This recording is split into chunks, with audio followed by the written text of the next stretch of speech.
Hello friend, बागवानी channel में आपका स्वागत है। फ्रेंड, ऐसे आपने देखा होगा कि कितने सारे घरों के आसपास बड़े पेड़ पौधे होते हैं। तो उन घरों में आप देखेंगे कि कितनी ठंडक का एहसास होता है, आंखों को सुकून मिलता है, और ख़ासकर गर्मियों में। लेकिन हमारी कभी कभी इतनी मजबूरी हो जाती है कि हम बड़े प्लांट नहीं लगा सकते अपने आसपास के एरिए में। तो हम क्या कर सकते हैं कि हम छोटे छोटे पॉट, जो कि ऐसे प्लांट लगाएं जो एयर प्यूरिफाई भी हो, और हमारे घर में जो देखने में जो हमें आँखों को सुकून मिले वो भी हो, और कलरफुल प्लांट हो, और इतने सारे, जैसे एक छोटा सा मिनी गार्डन हो कि हम देख के उसमें 2 पल अच्छे से खुशी से बिता सकें।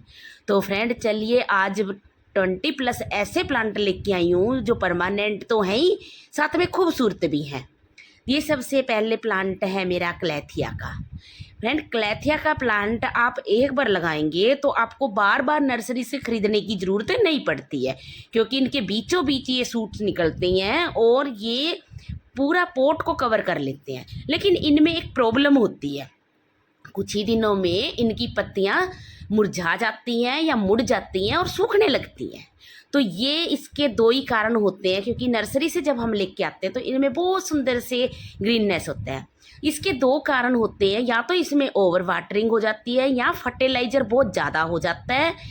दूसरा कारण होता है कि इसको रात के टाइम ना अंधेरा चाहिए इस प्लांट को।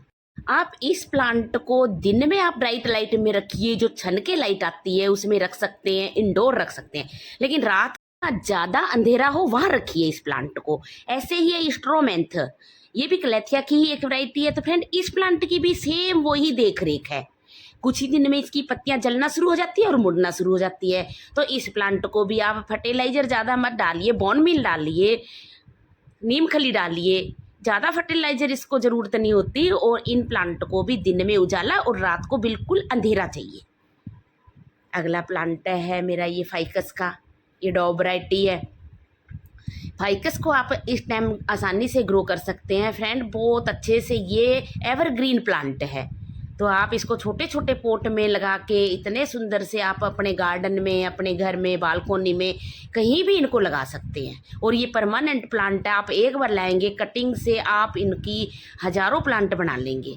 हर प्लांट के अंदर एक नोड एरिया होता है, जहाँ से ज्वाइंट होता है वही नोड एरिया होता है। जैसे मैं दिखा रही हूँ, देखिए ये ज्वाइंट से दिख रहे हैं ना, ये सब नोड एरिया होते हैं। तो आप यहाँ से काट के इनको ग्रो कर सकते हैं, 1-2 नोड एरिया मिट्टी में ग्रो करें। अगला प्लांट है मेरा रोज पेंटेड, ये भी क्लेथिया की ही वैरायटी है। इस प्लांट की खूबसूरती देखिए, बीच में पिंक कलर और जो साइड में ना डार्क ग्रीन कलर। अगर आप इसको देखिए रखेंगे ना तो ऐसे लगेगा ये आर्टिफिशियल प्लांट है, और इतना खूबसूरत प्लांट है, कम देखभाल में चलने वाला प्लांट है, पर इनको सबको रात को अंधेरा चाहिए। अगला प्लांट है मेरा ये फिलोडेंड्रोन का लेमन लाइम। ये प्लांट भी बहुत खूबसूरत है, इसकी पत्तियां इतनी सुंदर सी होती हैं फ्रेंड कि आप अगर इनको 3-4 कलर के, ये बहुत सारे कलर के आते हैं, और अगर आप ज़्यादा नहीं रख सकते तो 3-4 कलर मैच करके आप रखिए। जैसे लेमन के साथ में एक ब्राउन वाला जैसे मैंने रखा, ये देखिए इसकी भी पत्तियां, ये देखिए ये कितना सुंदर से इन प्लांट को ना आप आसानी से ग्रो कर सकते हैं। और ये इसको तो ज़्यादा मेंटेनेंस की भी ज़रूरत नहीं है, देखभाल की तो ज़रूरत ही नहीं है। ये बिर्किन, ये भी सब फिलोडेंड्रोन की ही वैरायटी है। बिर्किन सब इनकी रूट होती है, आप रूट से काट काट के इनको ग्रो कर सकते हैं। अगर ज़्यादा टाइम ना हो तो आप नर्सरी से लाके भी इनको ग्रो कर सकते हैं। बस कम देखभाल में चलने वाले प्लांट है, ओवर वाटरिंग इनको बिल्कुल पसंद नहीं होती, ज़्यादा फर्टिलाइज़र भी इनको पसंद नहीं होता। आप बीच बीच में लिव कंपोस्ट या वर्मी कंपोस्ट डाल सकते हैं, एनपीके का छिड़काव कर सकते हैं। ग्रीननेस के लिए आप एक्सम सॉल्ट का पानी भी डाल के छिड़काव कर सकते हैं। तो ये प्लांट भी आप आसानी से ग्रो कर सकते हैं। बढ़ेलिया की एक छोटी सी कटिंग कहीं से मिल जाए तो आप बढ़ेलिया के प्लांट लगाइए, एवरग्रीन प्लांट हैं ये जल्दी सी ख़राब भी नहीं होते। और अभी इनमें कुछ ही दिनों में फ्लावरिंग शुरू हो जाएगी, और बहुत सुंदर से इसमें येलो कलर के फ्लावर आते हैं। छोटी छोटी कटिंग से लगने वाला प्लांट है। तो बढ़ेलिया की भी आप ढेर सारे प्लांट बना के हैंगिंग बास्केट में भी ग्रो कर सकते हैं। अगला प्लांट है मेरा ये एग्लोनीमा का। एग्लोनीमा की बहुत सारी वैरायटी आती है, आपको जो पसंद हो, जो कलर पसंद हो आप वो लेके आइए। देखभाल सबकी एक जैसी है। इनको सैंडी मिट्टी में अगर राइस हस मिल जाए तो आप वो डाल के इनको ग्रो कीजिए। अगला प्लांट है जेजे प्लांट। जेजे प्लांट को ज़्यादा देख रेख की ज़रूरत नहीं होती, लेकिन ओवर वाटरिंग हो गया तो ये प्लांट कभी भी आपके घर में ग्रो नहीं करेगा, क्योंकि इनमें पहले से नीचे बल्ब होते हैं और वो बल्ब जब गल जाते हैं ओवर वाटरिंग के कारण तो ये प्लांट ग्रो नहीं करता है। तो इसलिए जब भी आप जेजे प्लांट को लेके आए सबसे छोटे से छोटे पोट में लगाएं। आपके पास प्लांट हो उस हिसाब से छोटे से छोटा पोट लीजिए, क्योंकि छोटे पोट में ये बहुत आसानी से ग्रो होते हैं। और ये 2-3 कलर के आते हैं, एक ये ग्रीन वाला और एक ये बैंगनी वाला। आपको जो पसंद हो आप दोनों लगा सकते हैं, जो पसंद हो आप एक लगा सकते हैं, जैसे आपकी इच्छा। तो फ्रेंड इनको ज़्यादा पानी की ज़रूरत नहीं होती, ज़्यादा इनको धूप भी पसंद नहीं होती। आप इनको सेमी शेड में रखिए, जहाँ 1-2 घंटे की धूप आती हो वहाँ ये बहुत अच्छे से ग्रो होते हैं। आप इनको कटिंग कर करके भी ढेर सारे प्लांट बना सकते हैं। अगला प्लांट है ये भी एग्लोनीमा की ही एक वैरायटी है, वैलेंटाइन एग्लोनीमा बोलते हैं। इसकी पिंक और डार्क ग्रीन कलर की पत्तियां होती हैं। ये भी बहुत खूबसूरत सा प्लांट है, लेकिन सर्दियों में आप इनको बचाएं, क्योंकि सर्दियों में ये सारे प्लांट ख़राब होने का डर होता है, डोरमेंट हो जाते हैं, और उस टाइम अगर ओवर वाटरिंग हो गई तो ये प्लांट ख़राब हो जाते हैं। तो फ्रेंड ये प्लांट आप आसानी से ग्रो कर सकते हैं। और ये एंजॉय पोथोज हो या मनी प्लांट हो या फिलोडेंड्रोन की भी कोई भी बेल हो जो वाइन टाइप की होती हैं, आप इनको आसानी से इस टाइम ग्रो कर सकते हैं। ये अप्रैल का मंथ चल रहा है और इस टाइम अगर आप छोटी छोटी कटिंग से इनको ग्रो करेंगे तो फ्रेंड ये बहुत आसानी से ग्रो हो जाएंगे और ज़्यादा देख रेख नहीं करनी पड़ेगी। आगे ये सर्दियों में ये प्लांट ग्रो नहीं हो पाते हैं, और अभी इनको बहुत अच्छे से ग्रो कर लीजिए। बरसात के टाइम पे ये पूरा एक आपके पास पोट भर जाएगा और आप मॉस स्टिक की सहायता से इनको एक पोट बना सकते हैं। ऐसे ही इंग्लिश आई भी है। इंग्लिश आई भी तो ऐसे सर्दियों में बहुत अच्छे से चलती है, लेकिन अभी भी आप इसकी कटिंग कहीं मिल जाए तो आप आसानी से इसको ग्रो कर सकते हैं। और अभी इसमें नई नई लीव आ रही है और बहुत अच्छे से ये फैल रहा है, क्योंकि इसका क्या होता है कि जहाँ से इसकी एक पत्ती गिरती है वहीं से ये लीव निकालता है और वहीं से एक स्टेम निकल जाती है, नई वाइन बन जाती है, एक बेल बन जाती है। वहीं से आप अगर काट के इसको ग्रो करेंगे तो ये वहीं से भी आसानी से ग्रो हो जाएगी। तो इसको भी ज़्यादा देख रेख की ज़रूरत नहीं होती, बस ओवर वाटरिंग हर प्लांट को पसंद नहीं होता और हम कभी कभी गलतियां करते हैं कि ओवर वाटरिंग कर देते हैं, जिसके कारण हमारे प्लांट ख़राब हो जाते हैं। और हम न्यू होते हैं, बिगनर होते हैं, तब तो हमें बिल्कुल ही नहीं जानकारी होती, क्योंकि ऊपर से मिट्टी सूखी, हमने मग भर के पानी डाल दिया। लेकिन हर प्लांट को मग भर के भी पानी डालना ठीक नहीं है, क्योंकि किसी किसी प्लांट को ज़्यादा पानी पसंद नहीं होता। तो आप हमेशा उन पर सावरिंग कीजिए। ये है सफलेरा प्लांट, वेरीगेटेड पत्तियों वाला। तो फ्रेंड ये प्लांट भी, इन प्लांट को वैसे डोरमेंसी में ये जाते नहीं हैं। आप सफलेरा की मेरे पास दोनों वैरायटी हैं, ये डोरमेंसी में नहीं जाते हैं। मेरा 2-3 साल से ये एक ही पोट में लगे हैं दोनों और इतने सुंदर से ये ग्रोथ कर रहे हैं।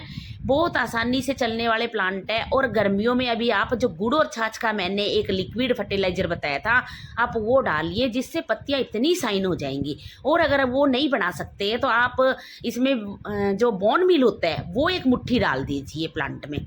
अगला प्लांट है, देखिए ये लाल सा, ये भी कितना सुंदर से छोटे से पोट में लगा हुआ प्लांट है और कितना सुंदर से ग्रो कर रहा है। इसको आप हेज में लगा दीजिए। अगर आपके पास पोट हो तो 4-5 पोट आप ग्रीन वाला और ये बैंगनी कलर वाले दोनों मैच करके लगाएंगे ना, बहुत खूबसूरत लगेंगे। मेरे यहाँ ग्रीन वाला मुझे मिला नहीं। अगला प्लांट है, ये देखिए फिलोडेंड्रोन की एक वैरायटी है, ये भी वाइन है। आप मनी प्लांट की तरह इसको कहीं भी कॉर्नर में सजाएं, मेन गेट पे लगाएं, बहुत अच्छे से कटिंग से ग्रो होने वाली प्लांट है। और मैं इसकी कटिंग आपके साथ ही शेयर करूंगी। अभी मेरे इसमें हो रखी है कटिंग काटने के लिए, तो जब मैं इसकी कटिंग काटूंगी तो आपके साथ वीडियो ज़रूर शेयर करूंगी। तो फ्रेंड नोड एरिया से आप इसकी कटिंग काट के आसानी से ग्रो कर सकते हैं। और मिट्टी आप रिच बनाएं, ज़्यादा वैसी मिट्टी में, इसको चिकनी मिट्टी में ना ग्रो करें, क्योंकि इसकी रूट चिकनी मिट्टी में ग्रो नहीं हो पाती है। कम देखभाल में चलने वाला प्लांट है। अभी आप इसकी छोटी छोटी कटिंग काट के ग्रो कर सकते हैं और छाया में रखिए। जब भी कटिंग आप काटें किसी भी प्लांट की, छाया में रखिए, धूप उन पे बिल्कुल ना जाने दें। 1 सप्ताह तो धूप बिल्कुल भी ना जाने दें, क्योंकि अब की धूप तेज हो गई है। अभी तो वैसे बारिश हो गई है तो थोड़ा सा मौसम में चेंज आ गया है, लेकिन फिर भी फ्रेंड दिन में गर्मी होती है और हमारे जो कटिंग होगी वो बहुत नाजुक होती है, तो उसको बचाने के लिए हमें उनको छाया में रखना चाहिए और पानी का हमें सावरिंग करनी चाहिए। बहुत ज़्यादा भी सावरिंग नहीं करनी चाहिए कि गमला ही भर जाए। अगला प्लांट है टर्टल वाइन का। देखिए टर्टल वाइन कितनी फैल रही है। और फ्रेंड इसकी एक छोटी सी कटिंग अगर कहीं गिर गई तो आप कुछ ही दिनों में देखेंगे कि वो पता नहीं कितनी 2-3 फीट की, 2-3 फीट भी नहीं बोल सकती मैं, 8-10 फीट लंबी चली जाएगी। इतना ज़्यादा फैलती है ये बेल।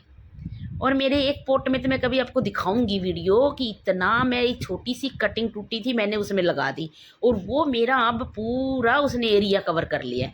तो ये वाइन आप ज़रूर लगाएं। अगला प्लांट है देखिए ये मेरा स्नेक प्लांट। आप स्नेक प्लांट की इस टाइम कटिंग ना लगाएं। मई, अप्रैल और मई का जो मंथ होता है इनमें बेबी निकलने का टाइम होता है और इस टाइम आप इनकी रूट को डिस्टर्ब ना करें।